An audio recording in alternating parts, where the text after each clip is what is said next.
All right, hello everybody. Welcome to the Let's try that again. To the Tech Lab podcast. It's been a minute. I know. When was the last one? It was like June, end of June, because it was right before July and Evo. Um, so it's been a while. It's been probably not quite a couple months, but we're getting close. So sorry it's been so long. Excuse me. But we're back. I am, of course, your host, Shang, namesake for the channel. And then along with my co-host, I'm just going to say Dan. You have too many monikers, so I'm just going to say Dan. And then Dan, say hello. We're good. Hello, and we're I'm good. Yeah. I'm probably going to be more of a host today. So I hope you have like your water or something next to you. Or sorry, I'm going to be. I hope I said that right. I'm like so all over the place. I am going to be more like a co-host today, because I just really haven't been doing much with Tekken. I mean, obviously the channel has slowed down a lot. And I guess kind of to start this episode, we can talk about sort of channel update sort of things. So I haven't been able to do any videos lately. For those who have been listening to the podcast, we're kind of in the middle of a move here. We're doing a state to state move. My family and I, we are moving actually to the area, basically where Dan lives. And there's just a What up? lot involved in that, job changes, and we have a couple of small children, so they require constant attention, and we have to watch them. So there's just a lot going on with that. And also, I wanted to try to maybe do smaller, like quicker videos that were easier to put together, so at least content was flowing. However, it I haven't even really been able to play Tekken at all. It's really tough. I think I've only played against people once since Combo Breaker. Like I'm pretty sure that's it. I think I played like maybe 2 or 3 weeks after Combo Breaker. In fact, I might have even mentioned it on the last podcast. That's it. I have not been able to play at all, and part of the reason for that is not just with everything going on, but with children. They're very good. Like they have radars where anytime you're trying to do something or you just want to sit down for a second, they're on you. They know that you have done that and they are seeking you out. And with Tekken, it's on my computer. And that's where I play it. Even if I were to play it on TV, I don't think it would change the situation. But anytime that I sit down at my computer to try to play it, it's they're demanding something. So that's kind of the situation I'm in. And even doing like this podcast, I kind of had to plan ahead. I had to plan ahead and let my wife know it's like, hey, I need you to, I need to have like an hour, 2 hours, whatever, for you to play interference and get them right. And it's still possible that one of them might break away and barrel into my little office here. So that's kind of just where I am. Yes, yes. That's just where what life is, until they get older and they start, hating us and they're like, ew, moms and dads, they're gross. God, you don't know anything. Until they get to that age, like this is where they are.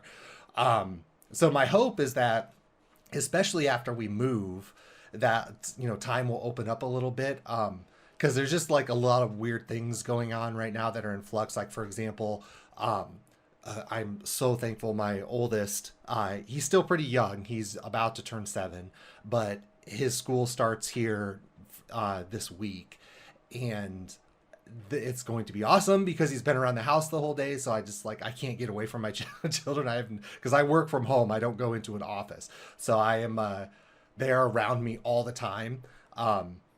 And yeah, it can be a lot. So it'll be nice for him to go there, but also because of this move, the younger one is not in a dedicated daycare. We have like the grandparents and stuff helping out, although there are times where they can't take him, so I have to cover them. So it's just like there is just so much going on that's really hard to even think about Tekken, let alone sit down and try to make content. So I'm hoping that'll change after we move, because we're definitely going to get the little one into daycare. and then of course the other one will be in school. But I'm hoping that will free up some time, and then obviously we won't be juggling all these things to actually do the move. So that's just kind of a recap of what's going on with the channel, why things are slow. One thing as well that I want to do is I sort of want to go back to the drawing board on the basics guides that I've been doing, because although I do like them as they have been, it does take a while to put those together. The research part is definitely the bulkiest part of that process, and I don't mind that staying how it is, because that has sort of a secondary self-serving purpose, because it helps me, learn a character, or, just test out stuff. It's the recording and then doing the editing, even though that stuff is relatively quick compared to doing the research. It still takes me probably between 5 and 6 hours to do the voice recordings, then do the video recordings, and then put it all together. So I'm trying to think of like an easier, quicker way to do that. I think I've sort of templated everything that I could possibly do with the current format. So I have to kind of think about maybe ways that I can present the information quicker and stuff, because really that's what people are looking for. Because even prior to me pulling back on the content of the channel, I could see that there was a slowdown. It actually started happening before Tekken 8 released, where the channel was just seeing a lot less traffic, even though I was still putting stuff out. And Tekken 8 releasing did not really seem to give anything much of a bump. And Dan, obviously you know this because you will watch a lot of this content, and you're always out there looking for Tekken information. But a lot of the videos that you see now that have lots of views and lots of activity, they're what's the best way to put it? Absolute destruction. They're very targeted, right? Like they're all about very, very specific things. So like I know, Dan, there's one that you like, that you share pretty often, channel that every video is like a very Grog or whatever. What now? Say that again. We'll give him a shout out. Confident Grog or whatever his name is. I think he's like European or whatever. No. And he'll give you like a very specific how do you deal with that situation thing. Excuse me. Man, wondering if I can get in a cold or something. But that description sounds right, but that name does not sound familiar.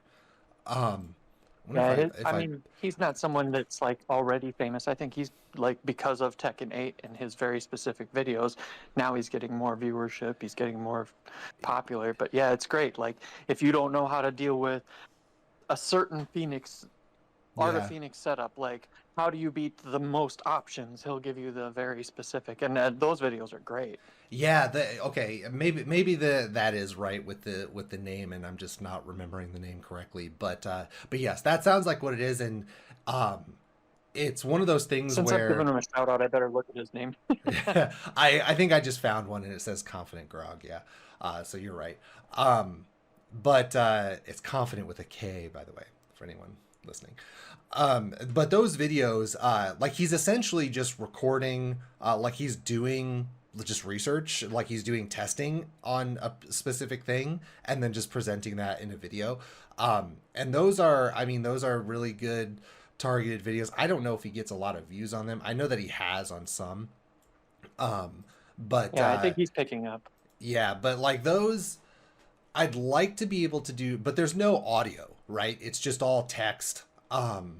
And I'm wondering, like, the audio, I do like to do the audio for my videos, but maybe to cut out some time, it would be easier not to do that. I do think that what I need to do is figure out some sort of different format that I can cut out a lot of the editing. Like, that's the bulkiest part of it. So that's what I need to go back to the drawing board for. Because if I can somehow reduce those videos to the point where there aren't so many different like little clips that I have to put in there, because I don't know what the exact number is, but the way that I record them is I write the script, and then based on the script, I write a recording script, which tells me what I should, what I need to go into the game and record. And I just record that all in, because it's faster, record that in all one sitting. So just one video. But it's in the order, each clip or each demonstration, whatever you want to call it, is in the order that I need it to be in. And then I just chop it up in the video editor. But that requires maybe a few dozen, maybe several dozen different chops, different small clips that I have to pull out of the bigger video. So that, I mean, that's a lot, and that's what adds to the time, because you have to put them together and everything.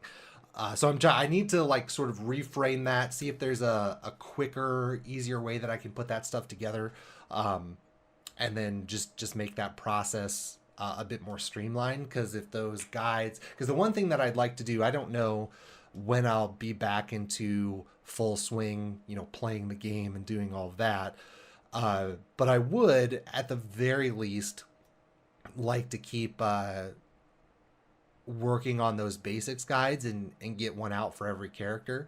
And right now, I wish I could take advantage of it, because it seems like we're not going to have a whole lot of balance adjustments from here on out, at least until we hit season 2.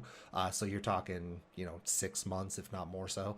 And it would be nice to put out those guides without worrying about balance changes happening after I do it. But it would also help me with those future updates if I can find, a better format for those guides. So that's kind of where I am, is just kind of brainstorming, going back and figuring out how I need to adjust things. But I guess as a warning to anyone who's listening, longtime fans of the channel, whatever it might be, I still just kind of have to say I'm sorry that content isn't more, just generally more. It's just one of those periods of my life where I'm super busy, and Tekken kind of has to take a backseat to everything else. So I'm still here, obviously. And it's kind of fun seeing comments pop up now and then on older videos, like the Tekken 7 videos. So I know that people are still finding that stuff. Just, the traffic to the channel is way down, and I didn't really have any good way to pick it up. So because of that, I just haven't really had a whole lot of ambition to strain myself and really, what's the best way to put it? Eat up the little free time that I have putting into content that isn't gonna pay it back, kind of deal. So that's just kind of where I am, because the channel, I guess this is, a lot of this is insider baseball, but the channel itself, I did kind of have big plans for it, but I largely did it because I've always really liked the idea of putting together guides and informational stuff, and it was a lot of fun starting out, and I had a lot of free time to do it. So, when life kind of takes that change and you have to do other stuff, then, excuse me, that's how it goes. I really do think I might be getting a cold. Sorry about that. Knock it off. Taking some water. Oh my God. Okay. I will say, though, one thing, and I can't recommend this enough. Anybody who's thinking about a handheld, not the Switch, but any of the other handhelds, so like Steam Deck, I know, was it the Asus has one. I actually just heard, I think Microsoft is getting into that as well. But if you can get a handheld that can play like PC, Steam games and stuff, 100% recommend it, because that thing has been, I got a Steam Deck a while ago. I want to say like back in the spring, and it has been a lifesaver during this period, because there are I have so many moments right now where, and this kind of goes back to what I was saying earlier, but I like to do a lot of PC gaming. Like, that's where I'm most comfortable, but it's just impossible for me to have like significant time sitting at my PC where I'm not working, doing a job. And having the Steam Deck with me to just be able to play, during those downtimes when the kids are like derping around and doing their own thing, or like bedtime is a great one because I usually like lay in there with them. I just kind of chill on the floor, but they're still at that age where even night lights aren't the perfect answer for them to like chill out and go to sleep. So I just lay on the floor there and I play my Steam Deck and I had just turn the volume all the way down and I'm good to go. But that thing has been great. There's been a handful of like smaller games that I've run through, but it also allowed me. I'm really surprised at like the games that it can run because I made it through a playthrough of Baldur's Gate 3. Very good game. Highly recommend that. I know, obviously it's highly rated and won a bunch of rewards, so that's not really a secret, but I bought it a while ago and I was like, well, I don't know when I'm going to get to it, but it's on sale, so I'm just going to get it now. So that was nice. I got to go through that. And then right now I'm kind of doing some ARPG stuff, like the Diablo clones kind of deal. And that's been super fun. So kind of catching up on my non-Tekken gaming because of that. So it hasn't all been bad. I'm still in the mix. Pile's going down. Yeah, the pile is going down. Which obviously I know this is a Tekken podcast, but it is still fun to talk about that stuff. And I don't know if how much you kind of pay attention to non-Tekken stuff, but a couple things I think that are noteworthy. One, there are actually a bunch of stuff, or there's a bunch of stuff that's going to be coming out that's really fun. But I don't know if you saw this, Dan, but Capcom is releasing a fighting collection. They have. I don't think they've given a date for it yet. It's on my wish list, but it doesn't have a date or anything on it because I don't think they've given one. But it's gonna have Marvel in there, right? It's gonna have MVC2. I'm actually thinking when it comes out about picking up MVC2 again because it's funny. I never got really any good at it, but it was a super fun game. And I don't know how much people listening to this like pay attention to the 2D stuff, but like Justin Wong still plays a ton of Marvel. He puts up videos of him playing MVC2 all the time. I know not that long ago he even made a trip to Japan and played a bunch of like the top Marvel players over there. So that's still in. I don't know all the details of this game, so like I don't know if they're going to have online built into it or anything like that. I hope that they do because I probably will go back and try to play a little bit of Marvel. We'll see if like because when I first way back in the day, we were still playing on PS1 and PS2 pads, which I don't think were really all that great for Marvel. But I wonder if it's different now with the 6-button layouts. If I would feel more comfortable on it, but so that. And then the other thing I was going to mention specifically for you, Dan, I don't know if you saw this, but they're coming out with another Turtles game, and this one it's supposed to be out before the end of the year, but this one is it's a roguelike, and that's kind of been my thing over the last year and a half. Is I've just been like blasting through roguelikes.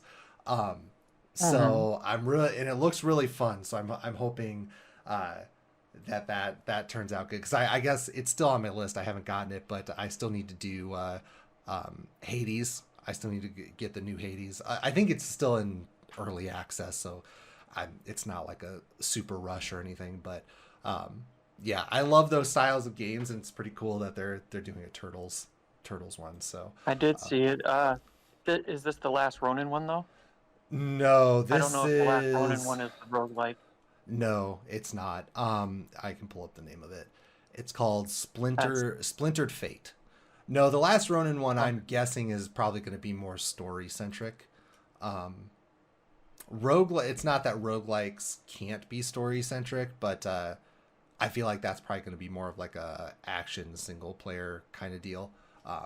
This is more similar to what was that other one? Shredder's Revenge, the one that was made in the style of the old arcade style. Yeah, the old arcade style. This new one is not this new one is not quite that style, but it's still a beat 'em up, roguelike style. So And yeah, I love those kinds of games. So, and I think they sort of they've been continually at even that other Turtles game. They've been making like small updates here and there to it. So I should go back to it at some point. I haven't played it in a while, but I know that they added like a couple new modes that are they're not quite roguelike, but they're in that same vein. But anyway, I thought I would bring that up because that game looks cool, and I'm all about using old or not old, but tried and true formats on something like a genre or a title that has never done that, to see how it works. And I don't think there ever has been a roguelike Turtles game. Um, so it'll be fun to see how that works. Kind of like how Path of Exile. This is getting way outside the realm of Tekken, but Path of Exile. I think it's pretty well known at this point, but it started as a Diablo 2 clone. I mean, I guess it still technically is a Diablo clone, but the way that they sort of did it was they reimagined Diablo as with kind of more mechanically fun skills to use, but also they reimagined the leveling system into a sphere grid. And that Path of Exile is now what, like 15, 20 years old, whatever it is now.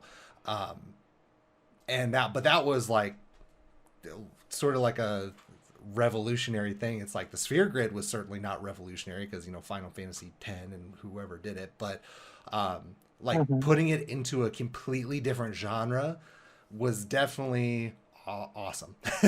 And I have my own critiques about Path of Exile, and there's a reason that I haven't played it in a really long time and probably won't go back to it, but that was certainly not an issue. I loved that they did that, and that's like one of my favorite things about that game. So yeah, doing those new twists, and I guess we can sort of swing this back to Tekken, right? Because Tekken has kind of implemented these other things over the years that you don't normally associate with Tekken, but at least with Tekken 8, it seems like everything's kind of coming together. And Tekken 7, even, to its credit, was really popular and worked well with the new stuff that they put in, like, the supers and whatever. So that's it. Okay, so that's that's enough for me. I just wanted to mostly do a channel update, and then I went off the rails there. But that said, to go back to something that's buried in there. I haven't really touched Tekken very much lately. I did pay attention to Evo. I did watch Evo. And obviously, Dan, you were at Evo, but I haven't really been keeping much on anything else. So, for the rest of this episode, I'm going to hand everything over to you. I guess we can start with Evo if you want to talk about your experience there and the matches there. But I also know that there are more recent matches and tournaments that you want to talk about or that you've been talking Yeah. about. So I'll kind of just give it to you. Give us a Tekken update. So yeah, I'll start with that Evo. I think you even mentioned in the last video you wanted to hear about the trip and some of that. It was a really good trip. The family all came along. I mean, I was definitely forcing them to follow me around for a day or two there, and we went out there and stayed with our friend Cody, who lives out in Vegas. Shout outs to him. I don't think he'll hear it, but uh, it was a really good experience. It was really nice out there. The one thing that I would say, and this has been super frustrating, I think, in the entire community, I've even heard the manager of Evo, Rick, who is a Minnesota person, another shout out, has been frustrated about this. But so the whole Evo thing, you can buy the 3-day pass, you can buy the 1-day pass, all of that stuff. Well, my family included, they wanted to see me play, so they bought the day one pass, and absolutely, I was knocked out. I went 2-2. Um, I'm depressed about it, but I'm also not because I'm old. Wait, you didn't Um, win Evo? Wait, what was I shit. watching? What the hell was I watching? I don't. That's a custom thing I made just for you. Oh, sweet. You made me like a what if device. Nice. Yeah, what if? um, but if you buy the pass for just watching the finals and everything on day 3, there was a limit as to how many people could go in there. So the majority of people did not get to go inside the stadium. It wasn't as big as before. It was a newer location and everything, but that one room for the finals, it could hold maybe 1/5 of the crowd that wanted to go in there. So outside of there, you had your main convention room area where everyone's just kind of like sitting in front of monitors. I mean, I could have watched this from the hotel room. Like lounging, So that, yeah, like sports bar yeah, kind of thing, yeah. yeah, it was kind of whack in that regard. Especially since, like, I told my family beforehand, no, no, you want to see the finals. I really talked it up. It's kind of exciting to be surrounded by this stadium full of people and seeing, our little hobby grow into this giant, like, sporting event. And then we get there and we're like, well, it's full. So, So they weren't selling passes yeah, ahead of time for the finals. You had to just show they up were. day of. Oh, okay. But No, the you bought the pass so that you could go in there, but when, even though they sold you that, finals pass or day three pass, the stadium could only hold so many people. So, so they oversold it. Did you get a yeah, refund at least? nope. Yeah, I And would. I I would believe that be their going all yeah, I believe that Karen their about logic that. was like, I believe their logic is like, you bought the day three pass, you didn't necessarily buy only access to, the finals. So it was super whack in that regard. But it is neat also that I think they had like a trailer, and everybody already knows this by now, but Evo will now be like 4 events instead of, just Evo Japan, Evo Vegas. There's other ones coming, I think of Florida or something, and then Mhm. there's one in Paris. I think that one would be really cool to go see. Yeah. Um, I would not be surprised. I mean, I think we've talked about this a lot in the past. Maybe not on this specific podcast, but I'm really kind of shocked that Tekken or esports in general for fighting games doesn't already have like a dedicated league. And I'm wondering if Evo is starting to take the steps towards that. I think they've been big enough for a long time to do that. Like they have that much power to exert and have had that for a while. I wonder if this is like the early stages of okay, we're just gonna start scooping people up. We're gonna start just putting these qualifier events or whatever everywhere, and we're just gonna form a league sort of deal. I do I think could be that, wrong, but probably in the next 5 to 10 years, somebody will figure out how to like appropriately make like a, I don't know, state by state team or something like that, yeah, yeah, or area region teams to where it picks up even more. Like you have people who, because conventional sports are definitely like, I mean, I don't want to say they're declining, but they kind of are.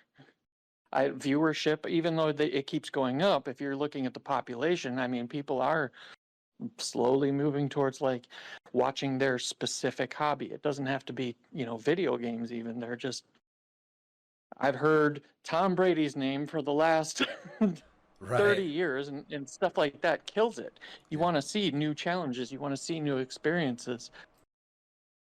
Well, and So, yeah, and and I think there's yeah, basically two ways that they could approach it. One is the one that you just mentioned, where uh, you have like teams, and you could do it based on state or whatever, but sort of like Olympic style, where like you can only compete on the team, like kind of where you're from or whatever, and then you just do like the team stuff. I mean, we've been seeing it a lot here, especially in the last couple of years that they've been ramping up fighting game like team events. So I wouldn't be surprised if we see something like that. The other option is to do something. It would have to be something like Evo, but they would essentially be turned into like a central governing body, sort of like a tennis or whatever, or golf, where you have all these individual events and those events are run by the people who own them. But everybody competes within this sort of central framework, um, sort of deal. I would prefer the team. I like the team stuff more than just the individual stuff, but I wouldn't be surprised if either one of those things sort of like emerges from this. So, but honestly, and I think what they should do if they ever go that route is they should try to, this is just my suggestion even, they should try to do something that other sports can't really do. You know, like that's kind of the point anyways. You're trying to just make this all fresh for people, because if you were to do a draft, right? Like let's say Joe Schmo gets to draft, 5 players. I mean, it's always going to be like the same type thing, right? They should do something that doesn't normally happen. Maybe you have to pick one person from each country, or something like that. And maybe you start off with like, okay, everyone who's on the top 50. We'll have 50 teams. I don't know. Whoever's on the top 50, they play their tournament to find out the draft order. And then they get to pick their person, and all of these people have to be outside of the top, 50. And they get to slowly pick their team, and then that team competes. I mean, that could be interesting.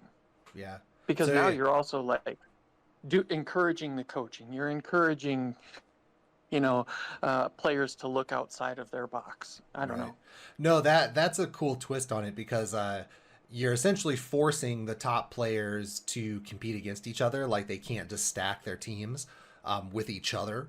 But it's also, I think, a twist on what you just mentioned, like a team sports draft that might happen in any given year. Whereas those are just like entities, right? You just have this team that's owned by somebody, and the team is the one that picks the players. Whereas doing it the way that you suggested, where it has to be, the teams are like, the top 50 that you just gave as an example, each one of those would be like, let's say a captain, but that would be a rotating list, right? So it's not going to Yeah. be the same team every year. It's not always going to be the Yankees drafting for something. It's going to be, oh well, maybe it's Arslan this year, but oh, maybe he had a really bad year and he gets knocked out of the top 20 or whatever, and now he's not a captain anymore, like that kind of deal. So it's someone completely brand new. Um, that would be But cool. then you also like are encouraging a farm league type system where you have like these lower level players who are not even just doing this, but trying to break into that top 50 where they get, the coaching and all of that. And I Right. think that the conversations, like if you were to do Twitch, like you could have their coaches as part of the announcement, like, why did you pick this person? Blah, blah, blah, blah, blah. And honestly, the whole team aspect, that's going to be what they all really need to do, any fighting game, in my opinion, because when you just have 2 players, it's a little less interesting than when you have this dynamic to some extent, where, oh well, I wonder who they're going to play first, because it's going to be a matchup and we don't really know how this is going to shake, you know Yeah. like that. I don't know. I like it. I like that idea. But That'd be cool. that's a tangent. Mm-hmm. And getting back to time, Well, hold on. I would say it was interesting Call on the timeout for a very second. You're first, cutting out. clearly didn't. All right. So just for anyone listening, I'm letting this resolve itself for a second, because if you can still hear me, Dan, you were going robot. We could barely hear what you were saying. 1 second. Okay.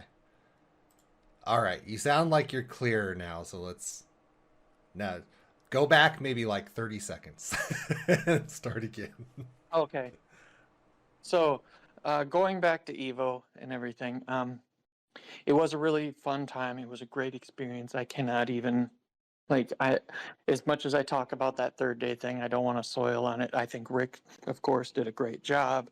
The the people, like there were so many people that I would actually say I waited in the longest line that I've ever waited in, and it still moved really well. Like you weren't in line for very long, but it wrapped around 3 different ways. I swear it was like 100,000 people, but I know that it's not that. It's just my hyperbole. Um, and then when you got in there, I mean, I loved seeing all the vendors. I loved everything about the place, really. When you have that many people, though, in that giant center, you always are worried about how bad it's going to smell, how hot it's going to be, all of that. It was nice and cool. It was terrific. Even the best tournaments are usually like there's something like that, like, oh God, or there's not enough bathrooms or anything like that. I mean, there were bathrooms all over the place. It was great. So I absolutely understand why they picked that place. I just wish that if you paid for a day 3 pass, you got to see the finals. um, when I got into my bracket, I mean, well, I guess I should even back up. We had, a good number of Minnesotans there. Definitely shout out to everybody that made it. There was John 316, and then Raz, and 69 So Fine, and Mugen Taco, and um, June was there, Demon Wrecker. I'm trying to think of everybody, but I apologize if I'm, missing people too, because I'm just old. But we got there. It was great to cheer for all the teammates. That's really, I mean, it's like I was mentioning before, it's an interesting dynamic, but I like cheering for my friends. It's one of the most valuable experiences, and why I'm committed to Tekken. Because also, when they're cheering for you too, and they were, it's that feeling like you're sitting there playing for an audience. You're trying not to let them down. There's all this optimism. People are encouraging you, like, "Oh, you did a good choice," whatever. It's great. I love the whole thing. Obviously, I'm been in this scene for way too long. um, but no, it was a great time, and we watched John 316 specifically. He probably made it just outside the top 50 or something. I don't know exact number because that was like a month ago. I swear. Um, not I not think I quite. think you're right. I think it's like almost exactly a month. Yeah. But I went 2-2. My bracket, uh, I lost to Huarong, which, number one, I don't see very much anymore, but they are getting more common. That's not an excuse. That's on me to, have the matchup.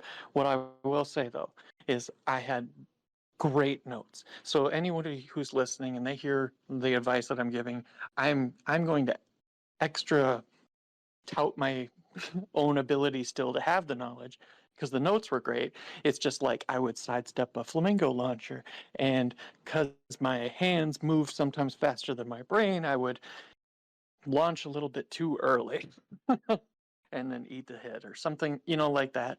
Or I would duck a move and just not hit the button in time because I tried to overcompensate for it, stuff like that. But I feel very confident in my knowledge, at least. Uh, and I lost to an Azucena player. And I played Azucena, so sometimes, especially as I get older here, I drown in my own thoughts, like what would I have done there, and then I see what they're doing there, and I'm kind of like overwhelming myself with their tendencies mixed with mine. It's stupid. Not excuses. 2-2 is probably where I needed to be in that one. I did have an opportunity to play against King Ray had I made it out of that bracket, King Ray Jr. And this is going to be a segue because I want to talk about his match today. What is that? VFS? Is that tournament today? Is that the name of it? I would have to look it up. You keep talking, and I'll confirm here in a second. Okay. But King Ray plays a great Asuka, and I was really looking forward to that match. And knowing that he was in my bracket, I actually did my homework a little bit. I just didn't make it up to him. Really solid rising American player. Uh, Maybe I saw a finish line a little bit too soon or something too. But it was great. I actually got my very first major at a major tournament God match on someone. And regardless of anybody's skill level or anything, um, anybody who plays Tekken for a long period of time, you have to know how hard it is to literally not get hit for an entire full set. Yeah. Because there's always that random oh, I need to try to crush something, or just take a little bit out. Mhm. But it was a full God match, and I'm happy about that And because I can check that off of the life list. you were right, by the way. So it is VSF. I think the full name is Versus Fighting. So I think it's Price Okay. versus or whatever. But So for anybody listening, that might give you a time frame of what's happening today. I think it's day 2 of VSF, not VFS. Um, and we'll go right into that. So this morning, knowing, like, I've already looked at some of King Ray Jr.'s matches and everything, so I'm familiar with how solid King Ray Jr. is, and this is gonna be a love fest here, so I apologize. But I was Do it. watching one match early this morning, and he was taking this approach to just like absolutely drown the opponent, like complete rush down, and it succeeded. And this, when I look at that match, that represents kind of everything that I normally hear from players, like when they do complain about Tekken 8, right? So this is also a state of Tekken 8 address as far as my opinion goes. So he's absolutely rushing them down, controlling the frames, controlling the spacing, doing so well. When I watched that match, I was also talking to Juke over in the Discord, and we both kind of agree. I mean, he just monster controlled. It was a absolute domination, and this is in the top 56, so that player is really good and everything. But just to give background on what, and I apologize, just to give background on what I normally hear, you know, when people do complain about Tekken 8, is a lot of people feel like casino style, too mashy, all of that stuff. But these decisions that he was making, I mean, they were really good. He was sidestepping the things that he needs to sidestep, breaking his rhythm. He wasn't just doing like running two with Dragunov into some mid-low mix-up. There was some good thought to it. But be that as it may, anybody who was watching that match and maybe left afterwards would agree with the whole like rush down mash stuff. And I want to say that he was playing against a European player. I'm gonna. They were well known. Oh, actually, I have it in our chat. Apologize for the delay. I want to know who it was, but it prompted me to say, you know, like American Tekken, we do get a lot of flack, but I do think that we're on the rise also. This is, oh, Io Ritchie. So yeah, well-known player, right? Leo, not. Yep. It was Leo versus Asuka. So really well-known player. Io Ritchie is very solid, very good player. No judgment on their part, but they did get the tar beat out of them. I don't. Is that a safe term? I don't even know anymore. I'm trying to be better. My language isn't. They got the snot I kicked out of them. That's one of those terms I haven't heard in a long time. I don't think it has any problematic beginnings, but maybe I'm wrong.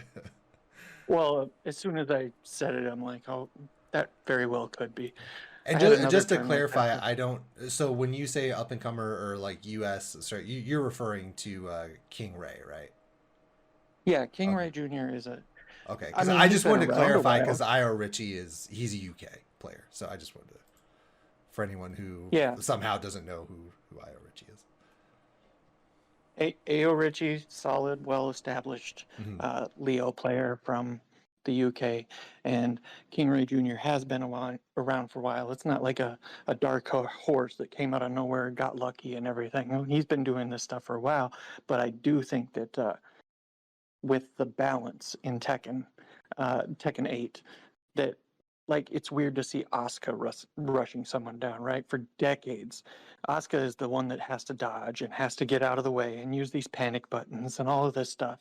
So that's actually one of the details here is when is Asuka ever really allowed to control a match like that? So it's still great to see, but to a casual observer who doesn't really know and they've heard that Tekken 8 is kind of mashy, I get it. But complete domination, and anybody can win, of course, when they're always guessing right and all of that stuff, if you want to look at that match that way. All right. So going from that match, he played double next. Fantastic law, probably the best law in the world, right? We agree on that? I think so. Yep. Double. I think most people would agree. Yeah. Yeah. So this next match, very technical, but it's almost like double did the exact same thing to start off against King Ray Jr. And if you wanted to watch this match and like hear the analysis to see if you feel like my opinion is right or something. I highly encourage that. Pause the podcast, whatever. But when I was watching this match, so Double is doing the same thing, really rushing King Ray down. You all know it's Junior. But really rushing King Ray down, doing doing slide mix-ups, doing lots of, forward 1+2 hammer, all of that stuff. Basic while standing 4 follow-up just to check them. When you look at it, it's nothing special, but it is kind of like heavy on the rush down. But even though, I want to say the first 2 rounds, this is how long it took me to realize King Ray was probably going to win this match. Double, creamed him, but he was playing higher risk by doing these slides and everything. And if you're looking at it from a casino standpoint, he's just making the reads, but he's really just doing, 50-50 mix-ups. So is it still kind of casino? But what I'm watching from King Ray is this constant rhythm change, up, down, sidestepping all these different places, checking, but also doing the multifaceted defenses like the fuzzy guarding, which was limited. And a lot of people were complaining when Tekken 8 came out about the limit for defense in the game. But you could just watch that sometimes just guessing wrong is not losing. It's just guessing wrong. And you can lose a couple rounds, but the thing is the science starts to kick in. One of these 2 players is playing much better than the other. So you can lose rounds, and you can use those rounds to help you get information from them. And you can watch. After those first 2 rounds, King Ray starts attacking a little bit more. Still loses that 3rd round, but he's getting so much more information. You're watching it, and if you're King Ray, you're like, nah, I know what to do here. He still got talked to by his friend because everybody gets talked to by their friend. But then you start up the second set, and it was great. King Ray Jr. has already increased his offense a little bit, throwing out more things for maybe Double to worry about, but still really sticking to his game, still doing more sidesteps, still doing playing mix-ups that he didn't even establish yet, just to I think one of the rounds ends with him doing the Asuka special grab where it's a mid-low mix-up. Did the mid, safe, whatever. He just to throw things out, extra curveballs, things for a Double to think about. But you can see that despite that, there's one thing that Double's doing that, or one thing Double's doing that King Ray isn't, and really leaning on that, let me just set up this quick mix-up. Let me just do that quick gamble. And King Ray Jr. is staggering the offense more. Sometimes I'm going to reply right away. Sometimes I'm not, and always keeping those sidewalks in there. And I know that when it comes to defense in Tekken 8, people complained about sidestep not being that great, but I would argue that it is the most important defense in this game versus in older games where you can multitask by trying to space out certain mix-ups, and then you should still sprinkle in your sidesteps or sidewalks. A lot of people will disagree on that because sidewalk has always been good since it came out in Tekken 4, but it's the value of sidewalk in this game is so intense because you're taking away their ability to set up their setup tools, to set up their casino type mix-ups. And if you're launching them for it, I mean, your high reward is way higher than theirs because they're fighting to try to do these moves to set up these other moves, and you're going for launchers basically. Anyways, continuing on this, doing lots of safe moves, sometimes not even really mixing up mid-low, just mixing up different timings, and that's where it really starts to impact because at a certain point, King Ray realizes that Double's just going to try to interrupt things. Because low on life, panic, whatever, and really getting the timing down for Double interrupts. But even at the end of that one, I'm like, oh yeah. And the 3rd set starts, and I noticed that he lost a couple rounds, but he was still committed to the staggered offense, and I loved it because that was what I felt was giving him the advantage in this max job, and he never stopped pressing these things. You hit situation where you get a free mid if they do anything, right? Frame advantage because you hit. And you sometimes do the launcher like a 1+2, and if they were to hit any buttons, then you get your launcher. But then the mix-up isn't necessarily a low. It's like, here, let me duck first, just in case you did throw out something. I can buffer a low parry, and now I'm doing a different mid launcher. So I'm just really messing with the rhythm. And you could tell, I mean, he outplayed Double, the best law in the world. And I would still argue, despite some of the nerfs, which really did lower Law, because I felt like Law was even #1 at one point, still a strong character, though. And outplayed the crap out of him. And some people would even put Asuka, bottom level, not quite bottom level in that realm. So it's this balance where I love Tekken 8.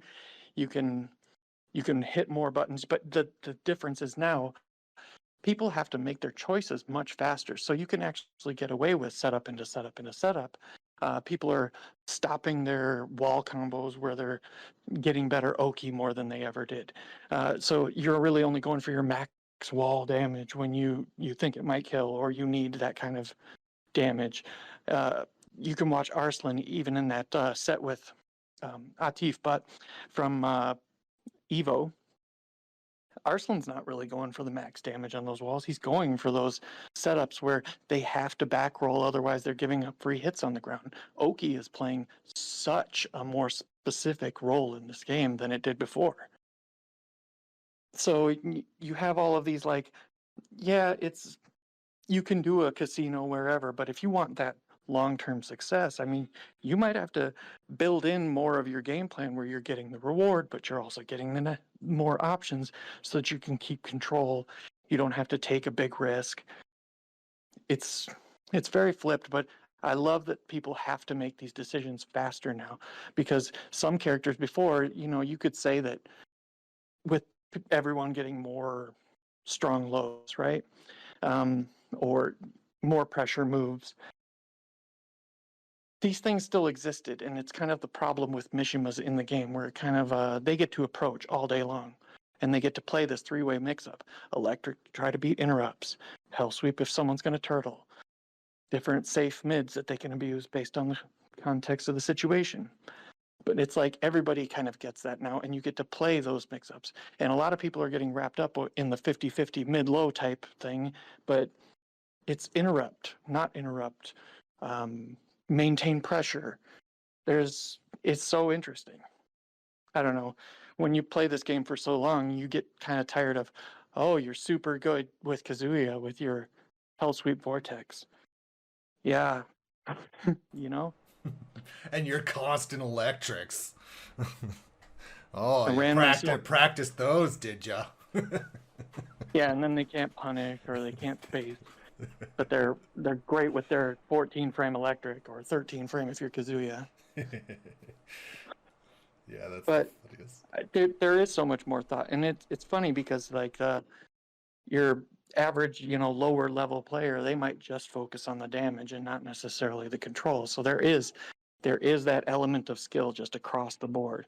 And I love the way Namco compounded that. So like Lydia, brand new character.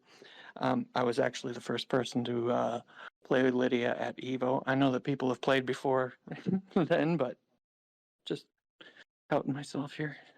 Got the free socks.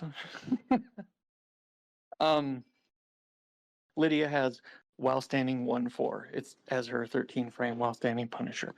Great punish and all of that.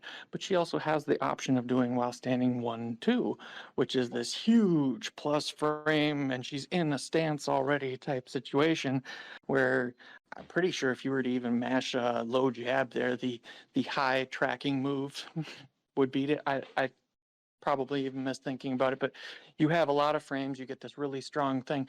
And if you're just going into this matchup and you don't have a lot of Lydia experience, and you already were feeling like, oh, they're just hitting buttons in Tekken 8, you might not respect this whole thing and think of it as a casino gamble, but you can not gamble if you want. you can go into heaven and earth, and you can like when you're in heat with Lydia, and you can just do that 2, the safe mid. It's not just safe, it's +6, and you can just use that to compound your offense. It's just like everybody's more diverse in this game. Everybody has the ability to play a 3-way mix-up if they really want. It's not just Mishimas anymore where it feels so privileged all of the time, regardless of range. So that's my rant about that match.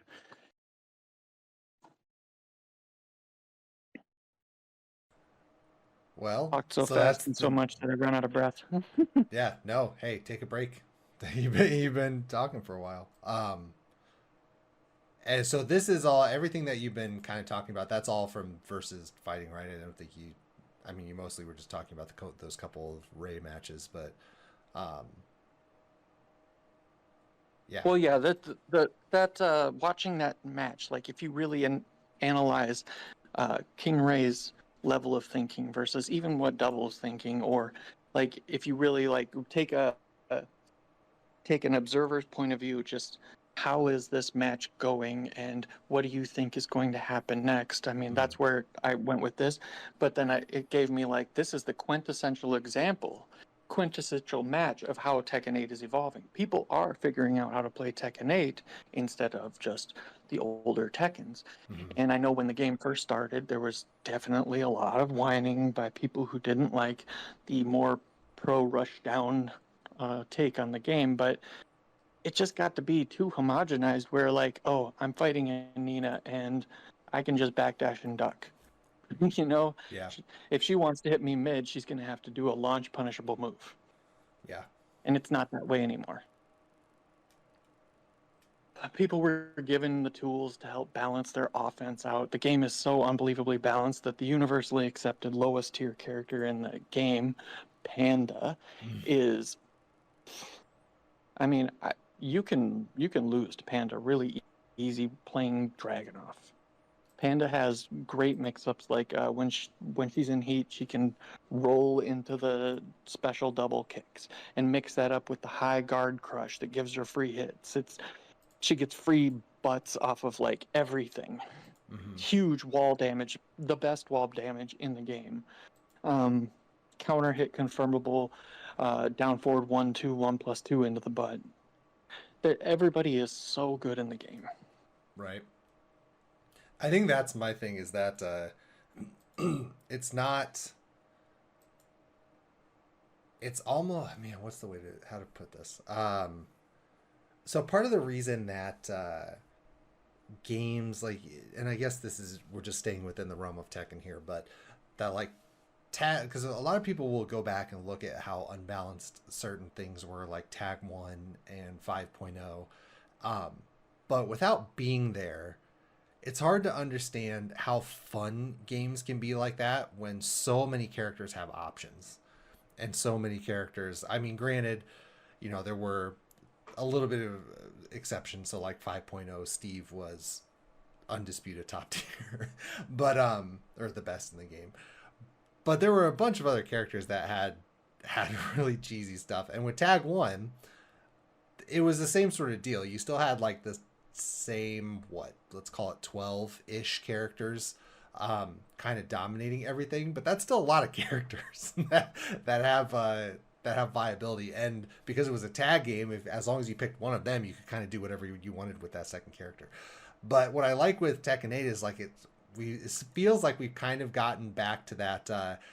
You don't necessarily need to dumb things down and, like you said, homogenize everything to make it balanced. You can make it balanced in the sense that everyone has tools, that everyone has got BS, because then it's mudslinging, right? And there's a very fun component to that, without breaking the game. That where the game is not broken because your character can still manage whoever you happen to pick. So that's like the main thing for me, because like Tekken 7, if you look at Tekken 7, I feel like almost every character could compete in that game, but it was sort of like this yeah, I keep using the word that you used, homogenized, but it was sort of this thing where there was a standardized way to play the game, and as long as you played that standardized way, then every character would become viable. Whereas What is my now, jump move?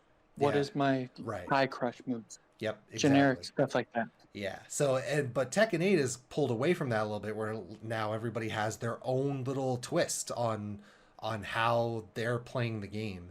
But it's not any less powerful than any other character. So, and I mean that the example you gave with Panda is a perfect example. I mean, even now, I don't know how, but even now there are so many people that are just writing off that character.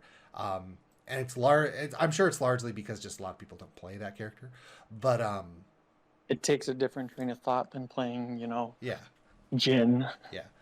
But it's a really fun experience. I mean, obviously I haven't played in a while, but even you could see that from the beginning, from release, that this was going to be, this is sort of a different path to take the game with. And I'm trying to think And everything, like, oh, if go you ahead. want to do something like even to explain like the differences, when the game first came out, I mean, there was a clear opinion that the high power crushes that were safe were better than doing your minus 13 mid power crushes, right? Hmm. But the more we dive into this game, I mean, I'm learning more and more things. Like, of course, the high ones are safe on block, and sometimes even they're faster than some of them. Um, but you can easily jab check them. And so, like, if you expect someone to maybe do a power crush, you can throw out a jab as your basic interrupt. And they're probably, if you think about it, when they're using their power crush, using that to beat your interrupt option, right? So if you're jab checking because they know that, or they feel like you're going to interrupt, you're not really taking a huge risk there. You're throwing out that jab, it's hitting their power crush, and then you have time to react, duck, launch, make them lose half life. Versus these mid ones, where yeah, if you block it, they can even get a grab that they can't break. Or you can do a 13 frame punish, which could end up being a wall splat. That's the end of it though. If you try to jab check them, or they're using their power crush because they think you're going to do anything at all, that power crush becomes safe, and you can't parry it, you can't react and do a defensive option, you can't sidestep it. So it's like there's this real balance and it's well thought out. So now you have to approach those characters in a different way where you're not trying to get their power crush to succeed. You want them to think that it could be blocked, basically. Right. And that's a really important element too, is that because of all of these little I don't want to call them hidden, but all of these little subtle mechanics that they've added to stuff like that, just like you said, like you might look at a on paper and say, oh well, the high power crush is obviously better, but not so much. Like, I mean, you have this component where you can make them safer, where even if somebody's trying to, like you said, like jab check you or like check your power crush, well, if you do that, like, yeah, maybe you eat a little bit of damage with your armor, but now all of a sudden your power crush is completely safe. So the advantage that the high power crush had is now gone, right? So and even in that sense, like kind of like you were explaining, a mid power crush, when you flip that situation like that, the mid power crush is actually safer because you can't duck it. And now it's all of a sudden safe on block as well. Um, and that's a huge component too for a lot of characters power crush game, because I mean I can give you a good example too for like since I play Reina obviously, her Sen power crush, you can do a lot of like check options against that where you can hit her and she'll absorb it with the armor, but it won't come out fast enough, to punish your interrupt. But she's also safe, and that's in complete contrast with if you were to just sit there and block it and not try to interrupt her.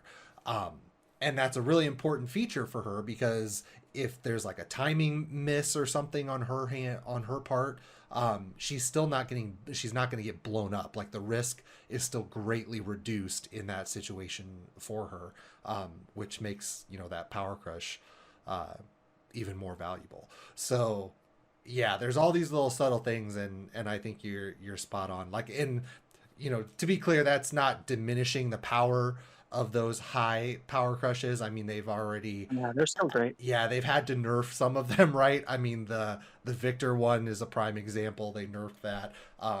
I think the biggest issue with that one was that it was just way too fast. It did not need to be nearly as fast as it was. Well, I can tell you even more with that too. So that used to be 15 frames, right? Right. So there is only one that I'm aware of currently. I haven't gone through the whole move list, but I started this like just 2 days ago, going through these power crushes and trying to find these really fast ones. And there's only one that is 15 frames that I'm aware of, and it's Asuka's. And the thing about 15 frame one is that's the first speed that you can do, where if someone was to jab check one of those high ones, it'll punish the jab anyways. As soon as it's 16 frames or higher, like a Shaheen one, you can still jab check it and duck it. Mm, So that's the power of that Victor one. That's why that one had to be nerfed a little bit. They might have underthought that a little bit. yeah. Which is bound to happen, right? Because they made all these little changes to the game system. So I think we kind of expected that things like that were going to happen But as the game released. what I think is, I mean, it's still important to remember we're not even 6 months into release, right? right, So, I mean, the game is still very, very new. and they're still doing updates. I don't think that they need a lot of balanced stuff. I think that where they're at is really good. Long term, you may do some rebalancing just to shuffle things up, make it exciting or whatever. The MK But approach. yeah, just to like inject that power crush discussion into like the overall game philosophy though. Mhm. um, if you look at the power of that, so I've described how there's different approaches that you need to take to different power crushes. Then you combine that with what the rest of their kit is like. They clearly want you to use these power crushes because that's your way out, and they give heavy frames now in certain situations, like if you eat a jab, but you can also choose to do a faster attack now to beat those power crushes, even if they choose to do it. So you can make intelligent decisions. A good player is going to know, well, they're going to try to power crush, and here's my read. And then the flip side is defensively, you can also do that too, where your power crush is like built into your offense, like you did with the send one, right? You're throwing that out there just to see what you can stop. If you happen to stop something, that's fine. If you don't, whatever. But it's like a good player can find that balance where they can only beat this situation with X, and then you can try to create a it's not a flow chart, but it's like a game plan, a roadmap for, well, if they can only interrupt this situation with this, then how do I get the most reward? Well, they are forced, to use jabs or something like that so that I can predictably make a read, duck it, step it, whatever. So there's a real science to how they did the power crushes this time. Which is always cool um, to see that kind of growth from a mechanic that you thought was just going to be stale. So, Yeah, and in Tekken 7, even though they had power crushes, you could do things like still do the jab check like against Hwarong. Oh, mhm. I'm gonna do some rapid fire attacks and then duck the backlash. But with those mids being safe now and even unreversible or unsteppable, that's also huge because you could do that against like Jin or something like that, where maybe their power crush is like -14 or whatever the case may be. And you're like, I'm just going to jab check. And if I happen to see that they're doing a power crush, now I'm going to get my free damage, or I'm going to space them out with like a down forward 4 because it used to push the characters far enough away where you got a free launcher. Mhm. And it's way more thought out now. Right. Which is good. I mean, if you're going to add a mechanic like that, you'd like to have, a deeper element of, an element to it, right? So, um, yeah, cool. I don't really have much to And add to I that. that's all right. No, I you're good. do I really think that Panda though, like worst character in the game, if I was to put them against what is still currently the best character in the game, Dragunov, um, it's still a really good fight. Like you you don't you don't get to just run away with the match. And anytime that happens in any fighting game, I mean, it's good. It's good for the balance, and sometimes it can be a result of having to overly dumb down the game, but everybody also plays very differently. It's like we mentioned about the homogenized stuff. You don't just have that one low crush or one high crush that you need to lean on if you ever want to stop something. You don't just ABC it with the power crushes or the sidestep and all that. You have more options than before, and you can go for counter hit grabs.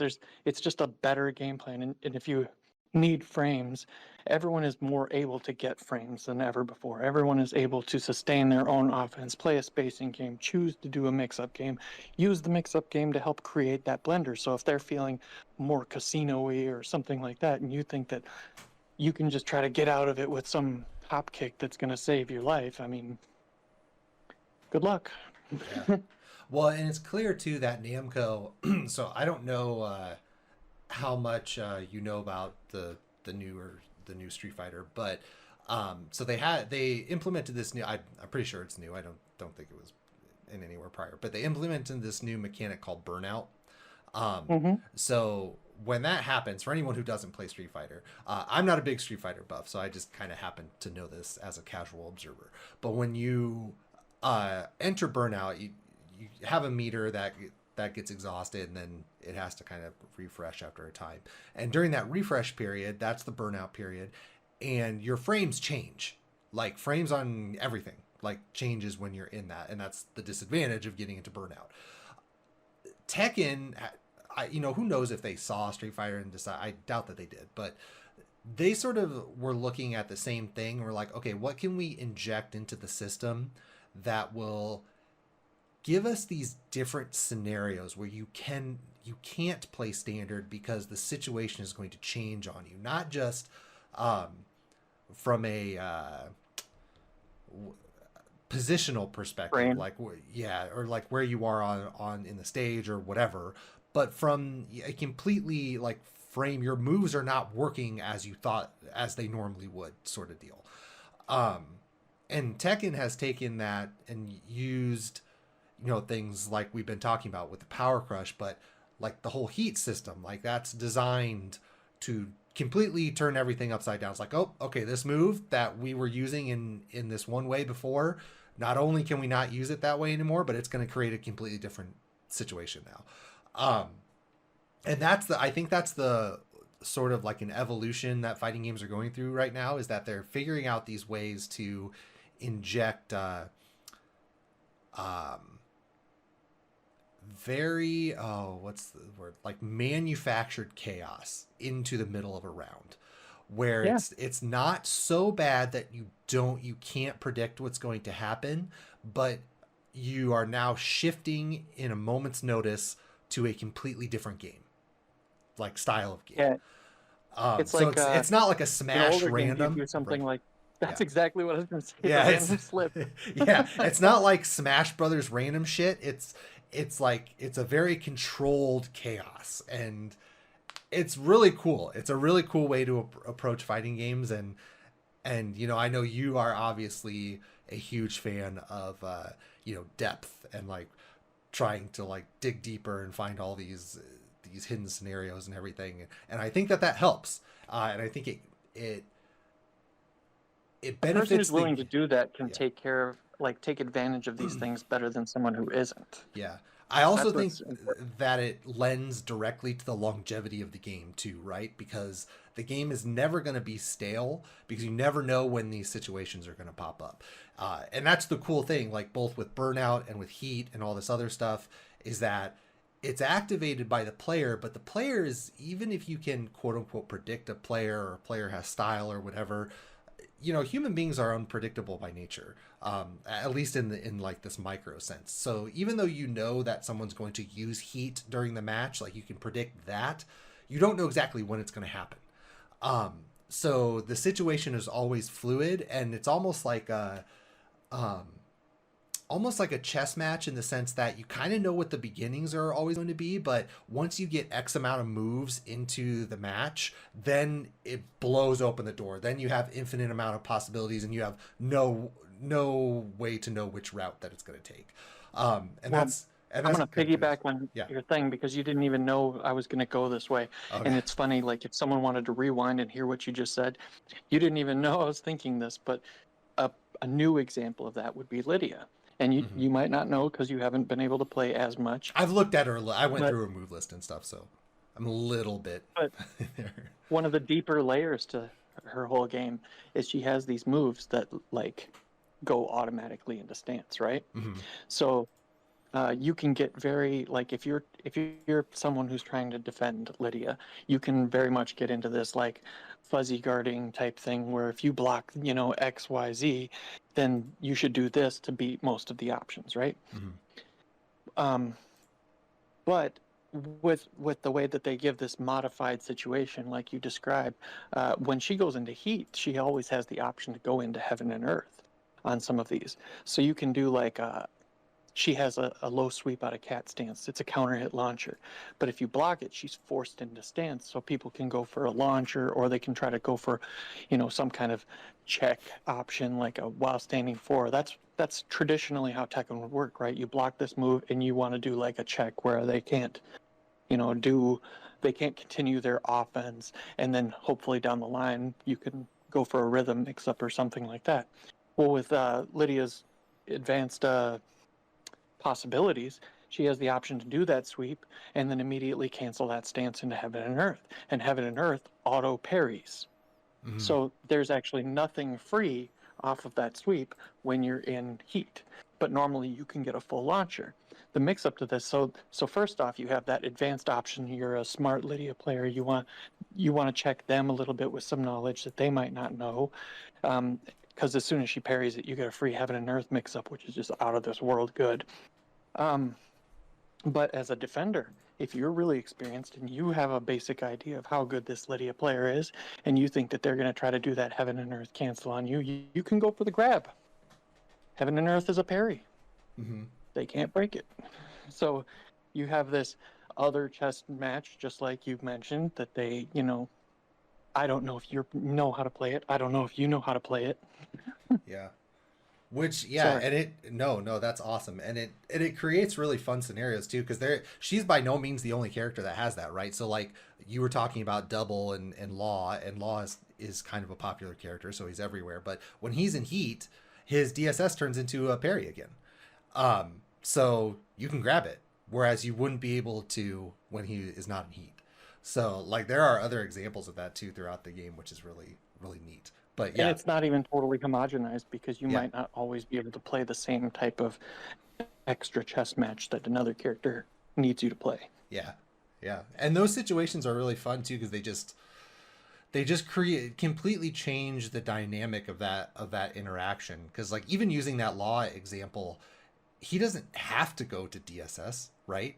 But the circumstances under Exactly. which he would or wouldn't is completely different whether or not he's in heat.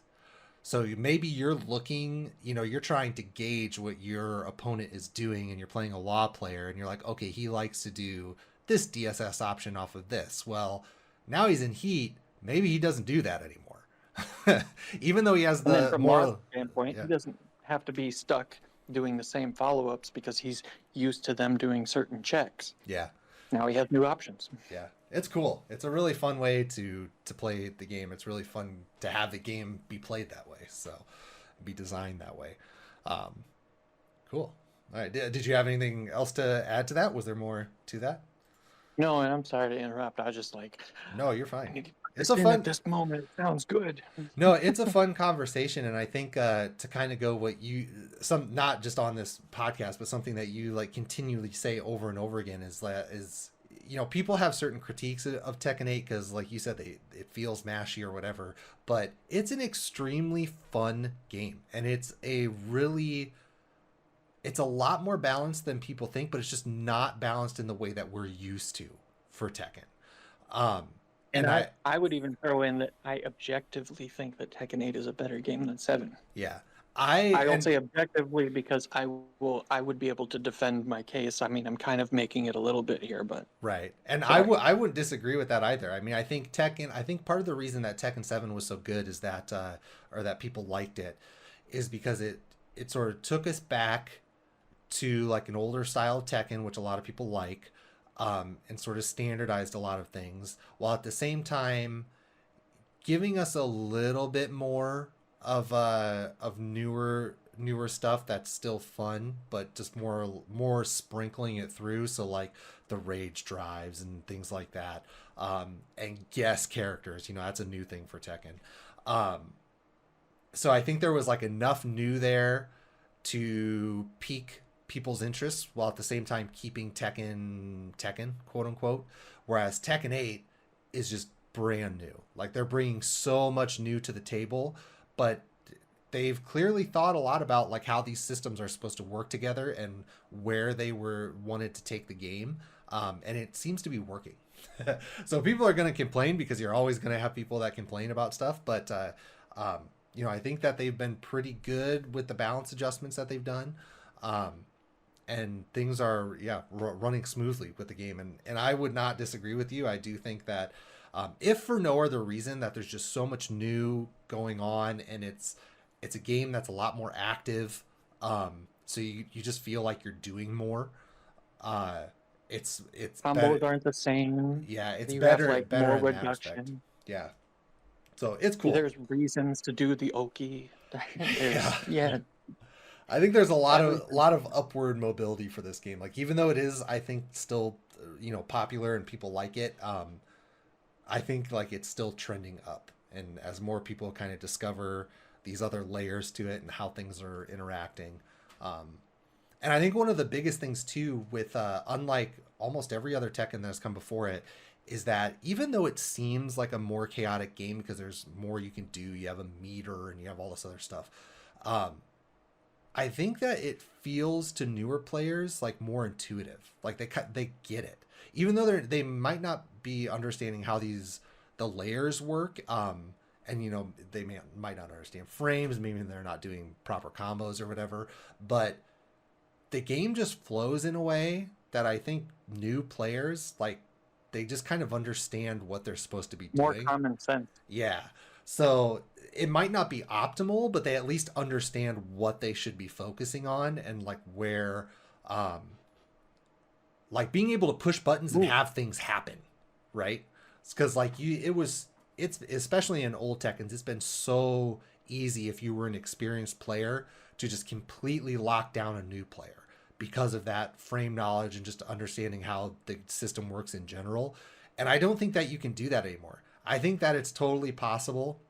I mean, you can play a purely defensive and just let a new player kill themselves, but if you want to use your offense and be active as well, kind of like to what you said earlier, I I feel like in past Tekkens, if you wanted a new player not to touch you and you're an experienced player, you could largely make that happen. I don't think that you can make that happen in this game. I think that a new player can just sneak hits in, and Power crush. because just the interactions and the tools that you have are just they're enough to get you going just right off the bat, which is really good because I mean that's what you want. You want new players injected into the game, and they bring fresh perspectives, and they're largely the ones that look at all these newer tools and stuff, and they have no frame of reference for how tools were used in the past, so they just start using them however they feel like, Now, and that's how you discover new shit. So um, I guess I'll do the positive here first. Uh, it comes down to where they even made things more common sense in that, like in old Tekkens, right? Let's say you have a really good power crusher or something, or a sabaki move that they really want you to use.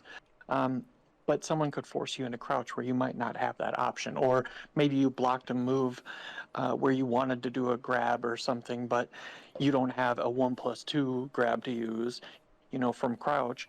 They made it across the board where like you can do an up forward 1+2 now, or an up forward 1 for Azucena or even Lydia's punch parries. So you have these options where they kept that in mind, and that was something that like I would say would be more of a privilege tool before. yep, Oh, you happen to have a good up forward move that you can also do out of crouch. They're keeping that in mind so that you can use more than just your standard while standing or your standard full crouch type options. yep. Um, There's the a lot of negative, changes they or made that they made to address those specific things, which is really cool for exactly the reason you mentioned. Like, they are paying attention to this stuff. Like, it kind of felt like they just gave certain characters, like you said, privilege, and now that as a like system wide thing, they are making sure that characters have these tools, which is really cool. Hmm. And then I'll say this on like a negative type side, right? Because it's not. I love it. I think it's a great game. But if you were to ask me, how do you make it better? I do think they should get that power bar up to 200. Mm-hmm. That right there makes it a little bit less like it gives the better player a little bit more time to adapt. Yeah. But that's my only thing, because if people feel like guessing wrong twice, let's say you're playing someone who's just good at trying to two-touch you or something, they have a really good situation. That good player just gets that little bit more, where maybe 3 touches is kind of the minimum. Mm-hmm. Well, in a game like I this, don't. I think that's a legitimate suggestion just because there's so much burst potential with all the new Mhm. stuff. So, yeah, I don't see any right, and I would be surprised honestly if they don't make that change because they did that with Tekken 7, right? So, Yeah. and I actually think didn't they up the life bar in Tekken 8 too at some point before release? I think before I they think released. I think they did a very small one. I Yeah. think that the one in Tekken 7 was huge. It was like an extra 5 or 10 points.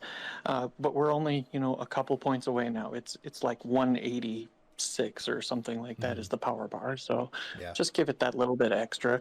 And then they either need to do, well, I don't even think two would do it, because you only have one heat combo that's going to do like 100 damage, right? Right. Yeah, and I think people notice that too. That Tekken matches are going a lot quicker than they have been in the past. So that would kind of solve that problem too. Um, which Mhm. maybe from a tournament organizer perspective, they're like, no, no, no, no, we want these things to fly through. But from a Let's not player, do that. Hold on. Back up. yeah, from a player perspective, as well as viewer too, sometimes it feels like a match is just over, and you're like, wait, they already played 6 rounds. But Oh my God, watching that losers finals in Evo, it was so quick. right, it's that Nine kind of thing. straight Yeah. rounds. Yeah, and when you get on a roll, like they go so quick in this system. So, but cool. That was fun. That was a really long discussion. I'm glad you had that stuff in the back because I could actually contribute. I'm like, no, I couldn't. Didn't watch that. Sorry. Got to deal or My no, I voice is haven't. way too obnoxious for me to have to carry it all, so that's good. Yeah, I was. I got lucky because I literally just looked at Lydia probably last weekend. Because I have like a little spreadsheet where I have frames and stuff, and although RB Norway has been doing a good job putting stuff up, just for historical reasons, when there are balance changes or patches, sometimes it takes them a while to go in and update that. And you never know where stuff's going to land, so I wanted to make sure that I put Lydia's stuff in there, and also I wanted to see her Right. moves and see kind of how things changed. So I got lucky that I uh, did that before we did this recording. But I actually think that they did a very smart balance option. Like, they obviously nerfed her into the dirt before. mhm, Well, not even the dirt. I would still say she was good, but what they did now is it's a lot better. It keeps her diverse. mhm. Um, Sorry, I'm washing the counter while I talk to you. You're fine. Hashtag dad stuff. Yeah. Um, Hey, you got it. You always got to multitask. That's the yeah, name of the game. they did a really good job of changing things up on her, because um, there'd be too many standard ways to do some interrupts. She had the 4 stances, and now they basically, she still has the 4 stances. But one's only in heat, so it gives Right. them a little bit more control as to how to balance all of that. So I think they did a really good job with her, and she's still very interesting, Yeah. very fresh. Yeah, I like it. I like the changes when I was going. I mean, obviously, I haven't played with her, but just kind of going through the move list and messing with moves. I like what they've done with her. It seems. And how backwards is it that she has the forward 4-2, right? Mm-hmm, This is just my own personal fanboy gush, but she has this forward 4-2, and it's +5 on block. mm-hmm. But she also goes into a stance that has a power crush, from that +5 on block, you would think there was nothing you can do. Mm-hmm. But it's not that way. It's Mm-hmm. still this very much like cat mouse game in that situation, because the stance takes a couple frames, the moves that come out of it take a couple frames. Mm-hmm. The power crush is there, but it doesn't beat low jab or lows. She has this great jump move that gives her high reward that beats those options, but it's a big dance. Mm-hmm. Yeah, it's And cool. it's only 13 frame move. Yeah, I mean, it's definitely one of those things where you got to use it, right? So, um, just because it's so, I mean, it's no different in that respect than the old 442, just because it's just so strong. you In got that to one, use it. it was, yeah, the old one was only -2 on block. Yeah, This one is actually plus, but it's a full mix-up for yeah, both sides. yeah. The big difference there is that she's stance locked, right? So she has to go to it, forces that, um, whereas the old one didn't. I think it only went into, I don't even remember the names of the old stances, but it went into cat whatever, um, on hit only. I don't think it did that on block. Mm-hmm. Yeah, so.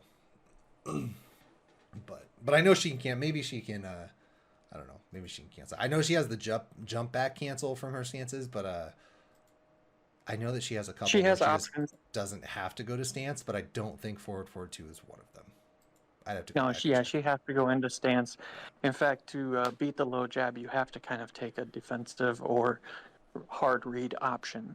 Yeah. So that, spoiler, if you ever get to the Lydia guide, I encourage you to do low jab until otherwise, if you had to block that move. Right. Yeah, it's cool. I will be curious to see how people use your. Did you? How much of that versus fighting tournament did you watch, or have you watched yet? Just the I watched Ray stuff. probably like a couple hours. Some yesterday, some today, but yeah, not a lot. I was expecting you, and then also played a little bit Gotcha. Were myself, there because of course when you watch a tournament, you're like, oh, gotta go right? do that. Were there any Lydias there? Do you know, or did you see any? There were. I don't know if Chikarin was there, but he's the big one to watch right now. Apparently, Chikarin She's switched to playing her. Lydia. Oh, I'm shocked. Yeah, and his Lydia is just destroying people from everything that I've seen. I also, by the way, play Lydia at this current juncture. Yeah, I mean Got it's away not from a Reina myself. yeah, it's not a bad idea. I mean we need somebody to to play her in our group, right? She looks cool. I think I would. She's not like my style to like main for any sort of long period of time, Mhm. but if if I ever have the time, she might be one of those that would be like fun to play for a while, just to Yeah, very fun. get used to her and kind of see what she's capable of. But like you said, seems like she'd be fun to play. You know, but we'll see. We'll see how things go, and we'll see how Chikarin's tier whoring continues. Yeah, Go. he definitely is too. Yeah, which again, I've been on this boat. Like if you're in it to win it, there's nothing wrong with doing that. It's just funny because it just becomes There a is joke nothing where wrong like, with is this character good? Well, is Chikarin playing him? There's your question. That answers your question. Yeah, she's really good, and even I wouldn't even say she's like top 5, but maybe just outside that or something. Right. Very, very strong character, and again, even if you're tier whoring, I mean, some specialists can still mop you up if Sure. they're ready for you. Yeah. Which just goes back to what we were talking about and the strength of this game. So, but lots of stuff coming up. So I mean, we'll have plenty more to talk about. I guess I can say at this juncture, that we'll try to do this more often because and I will try to pay attention to stuff a little closer. But I feel like we had a strong conversation. We've been going for 90 minutes, which is good for me, not having been able to interact with the game much. So, but yeah, I don't want to take us too much longer just because I know you have stuff to do, and as do I. I'm sure my wife is going crazy. It's like, is he going to be done so that these kids Yeah. can do something? But we also so I don't think I If mentioned she's like this. that, though, what else you want to talk about? Yeah, if only. But then I come back to a disaster. So, Right. but I didn't mention it earlier, but we have we're in the middle of this move, and really the only thing that is stopping us from moving to the new area, at least, is just we're in the process of selling our house. And today, the big thing is we have to power wash some stuff. So we got it. And the kids have all also been crying about trying to go outside and everything. And so we'll probably get the little kiddie pool out and fill that up and do all that. So I think that's what's going to happen next. Although I will say, the weather is awful. we had a little bit of a stretch there for like a week maybe where it was low mid 70s, no humidity, and then we have just gone right back to the low mid 80s, all the humidity, and it's awful. It's so terrible. Like, Yeah, we turned the AC back on. yeah, you step outside and it's just like you've just put on a coat of sweat. Wonderful. It's gross. It's so gross. But yeah, anyway, so that's the plan. I do think, obviously we talked a lot, or kind of burned through that whole personal section, I guess you can say, that I like to throw into the podcast here. We did that at the start of the episode, so we don't have to rehash that. So all I'll do is, Dan, kind of throw it over to you. Is there any last minute stuff or lingering items that you wanted to Give me chat matches. about? Come on, kids. Matches? I need some matches. I need to test this Liddy out. Yeah, man, I hope one of these days. Very soon we'll be able to play in person. So, looking forward to it. yes, so that'll be fun. But, well, if no other items, that's all I have. So thank you everyone for listening. Again, apologies for the lack of content. Just kind of how life goes. My full-time job is not a streamer or content creator, so a lot of this stuff I do just for fun and my own purposes. So yeah, you'll just kind of have to continue carrying the bag for me until I can put more stuff out. But that being said, we'll try to do these more often, and not wait almost a full 2 months. But we are here, we're live, just things are happening, life things that are not tech and YouTube related. But with that, I wish everyone the best. Continue playing this game, continue having fun with it, enjoy yourselves. It's also summer, at least where we are. So, get outside, do stuff, all that. Either way, stay healthy, everyone, and we will catch you next time.